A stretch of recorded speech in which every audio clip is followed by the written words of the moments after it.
Alain Bougrain-Dubourg, vous présidez la Ligue de protection des oiseaux au niveau national. Où en est la biodiversité en France? Quelles sont les conquêtes ou les résultats positifs et réjouissants que vous pouvez constater, dont tout le monde, dont chacun peut bénéficier, et puis quels sont les points sur lesquels il convient d'être encore actif?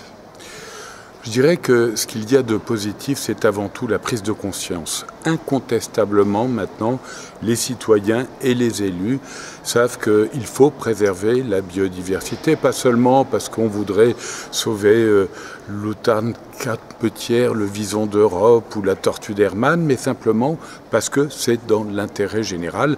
Le vivant, c'est la qualité de vie, mais ce sont également des services rendus au bénéfice de l'homme.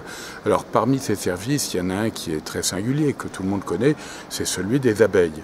Par exemple, les abeilles pollinisent et produisent ainsi 30% de la production agroalimentaire. Sans elles, on aurait un véritable déficit que l'on peut trouver aux États-Unis ou en Chine, par exemple. Donc, on a bien conscience que le message est passé. Maintenant, on est dans l'urgence. Le déclin continue d'exister. On le voit, il y a une espèce de mammifère sur 4 qui est menacée, une espèce d'oiseau sur 8, une espèce de batracien sur 3, et il faut agir. Alors, comment ça se passe? D'abord, il faut des moyens. Et malheureusement, on considère que la biodiversité, ça n'est pas toujours la priorité.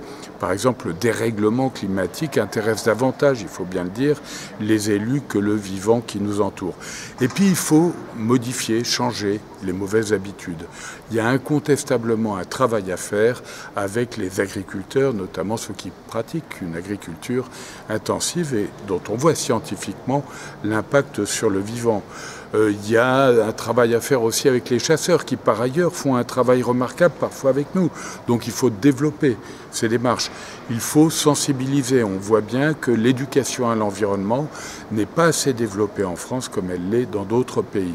Voilà, c'est un travail global qui va peut-être s'accélérer par la loi sur la biodiversité qui a été lancée et qui va probablement donner une dimension, j'ai envie de dire normale, à ce vivant. Mais déjà, on voit bien qu'il y a des lobbying qui bougent pour amener des amendements et affaiblir ces textes de loi qui, quelques dizaines d'années après la loi sur la nature de 1976 pourrait nous amener à rentrer dans le XXIe siècle avec une véritable ambition. Et je le dis encore une fois, pas dans l'intérêt des naturalistes qui aiment la nature et les animaux, mais dans l'intérêt général. On ne saurait se passer du vivant qui nous entoure. Très bien. Merci. Voilà.